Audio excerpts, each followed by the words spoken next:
This is the second time this month that Noah has hit another child. I know. I'll talk to him. Mrs. Morrow, it, is there anything going on at home that I can help with? No thanks. Am I in trouble, Mom? We can't let your dad know. Go to Auntie's house until after school and then come straight home. Are you in trouble? I wish he would stop hurting you, Mommy. Go now. This is my community. I love it here. Well, most of the time. I love my people. You stupid! Well, most of them. See the tornado coming? That's how I feel in my own house, waiting for my husband to come home. He's like a tornado. Around this time, I feel him twisting his way towards us.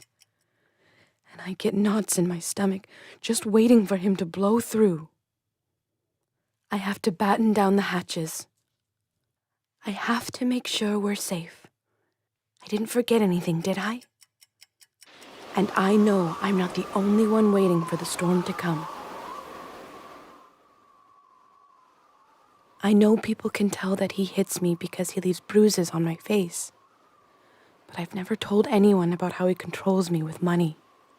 He doesn't let me have any of my own, so I feel like I can never get away. He intimidates me. He tells me that things happen differently than I know they did. He makes me feel like I'm going crazy. He threatens me and the kids and even the dog. He goes into jealous rages even though he barely lets me out of the house. I'm not even allowed to see my family. I feel so alone. It touches me in ways I don't like. He says I'll get in trouble if I tell anyone.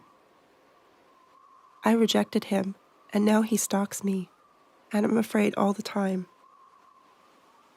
He follows me wherever I go. He shows up at my work, he texts me, calls me, and emails me. He always finds out my number, even after I change it. He has even threatened my life. I don't think it was always like this. James, please.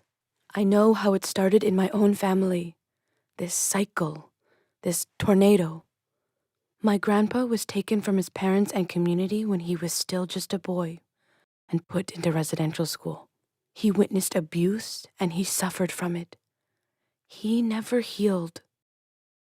And he looked for medicine in liquor bottles for the rest of his life. When he was drinking, he beat up my grandma. He had huge hands.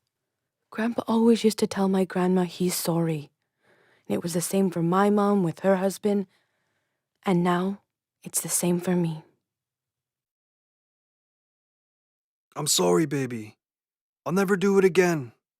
But I can't let my son see this anymore. I don't want him to turn out like that. So we're packing up. He's gone away to work, and I plan to be gone when he gets back. Hi, Claire?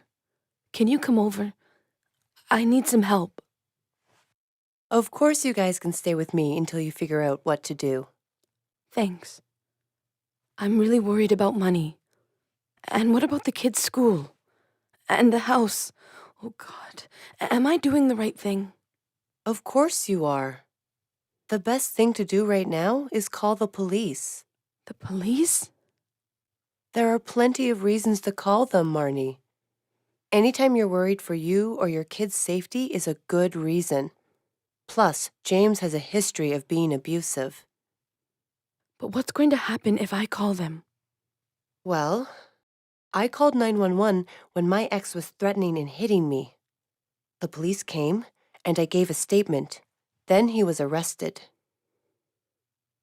Marnie, you have the right to ask the police to protect you. I'm scared. I know this is really hard, but you need to start thinking about ways to keep you and the kids safe. I'm really worried about you. I've been thinking about a plan. I'm sure we can stay with Auntie for a while. Or if she doesn't have room, I was thinking I might call the transition house to see if we could go there. I'm worried about moving out, though, because James has all our money. I don't have any of my own. I'm glad you're thinking about how to stay safe, Marnie. I can show you a safety planning brochure that tells you other things to think about. Also, don't let money stop you from leaving. Just get out of here. You won't need money at Auntie's or the transition house, and once you get there, someone will help you apply to get some. It's not just the money, Claire. I'm scared I'm going to lose the kids. Or he'll hurt them. I can't leave. But Marnie... And so it was a stormy winter. It seemed like there would never be an end to it.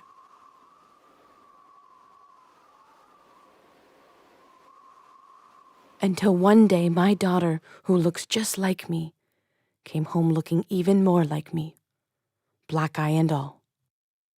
Her boyfriend hit her. And that's when I knew I had to get out. I want a better life for me and my kids. Hello, police. I need to report a crime. I told the police that James is a danger to me and the kids. We left. I gathered all of our ID and important papers and some clothes, and we went to Auntie's house, where I knew we would be safe. You're lucky you can stay with Auntie, Marnie. When I left my ex, we lived in the city, so I didn't have anyone to stay with. I lived in a safe house for a while. It was the safest place I could find. What happened with your kids then? I went to family court with my legal aid lawyer, and the judge decided that the kids could stay with me. It's called an interim parenting order. I'll help you apply for legal aid to get that done. Thanks for taking us in, Auntie. I'm just glad you're all safe. Come in, we'll talk. This is a dangerous time for you and the kids, Marnie. It's true, Marn. You have to plan for your future safety, too. They say that the most dangerous times for a woman and her children is right after leaving her relationship and again when starting the legal process. Well, I'm ready. What happens next? Now that he's been arrested, the Crown Council will decide whether to charge James with assault. If they do, James will probably have a bail hearing today. If the judge lets him out of jail on bail, Crown Counsel or a victim services worker will contact you to let you know what the terms of his bail are. His terms may include that he isn't allowed to contact you, go to your home, work, or kids' school. If there is a trial, you might have to testify against him. You will also have the chance to tell the judge how James has hurt you and your family. Make sure you give the judge all the information you can, even if you think it's not important. In the meantime, you need money. You should call the band office and apply for social assistance. And make sure you use my address so that the money comes here where it's safe. Got it. But what about the house? I want to be able to go back. I want to raise my kids there. There's a lot of options for you to be safe in your home, Marnie. Like what? Well, in criminal court, Crown Counsel could ask that James be prohibited from contacting you. It's called a no-contact order. For sure. And you should still go to family court for a protection order as well. I'll help you call legal aid. You may be able to get a free lawyer to go to family court with you and help get some things like an interim parenting order so the kids can stay with you for now. Since you live on reserve, the court can also order James to leave the home for a long time. It's called an exclusive occupation order, and you can get it through the family court. We'll find out more from a family lawyer. It's all so much to take in. I just want to go home.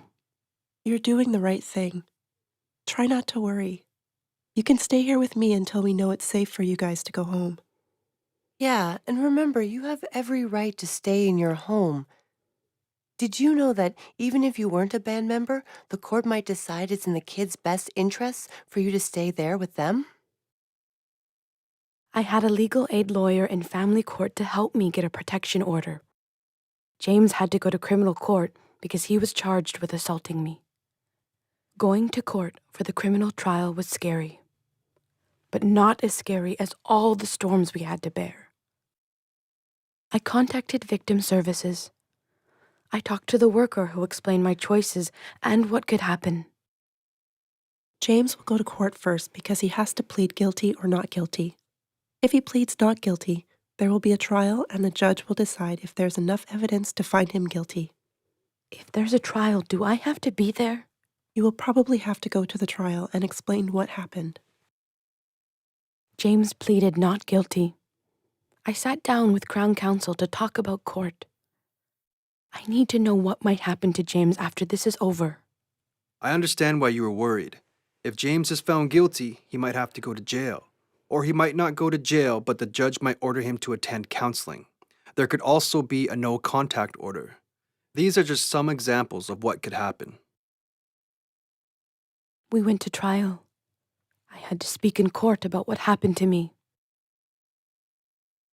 The Crown Counsel asked me questions. I was cross-examined by James's defense lawyer.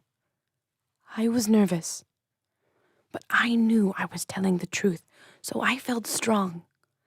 Plus, my cousin was there to support me. The court finds the defendant guilty of assault. What a relief. There was a lot of information to get through in the legal process, but there was always someone to explain things at every step. So, James is being sentenced today. Yeah, I'm not going to court. That's good. The Crown Counsel will call and let you know what happens. You have other things to worry about. I hope that my story helps people. Look, Mom! My kids and I are in counseling. James is going to a healing circle. He's lucky that there's one in our community. Hopefully, he gets the help he needs. I'm just glad that we are back at our own home, and most of all, that we're safe from the storms. I left an abusive relationship. It was hard, but I see only clear skies now. For me and my kids, the cycle has ended.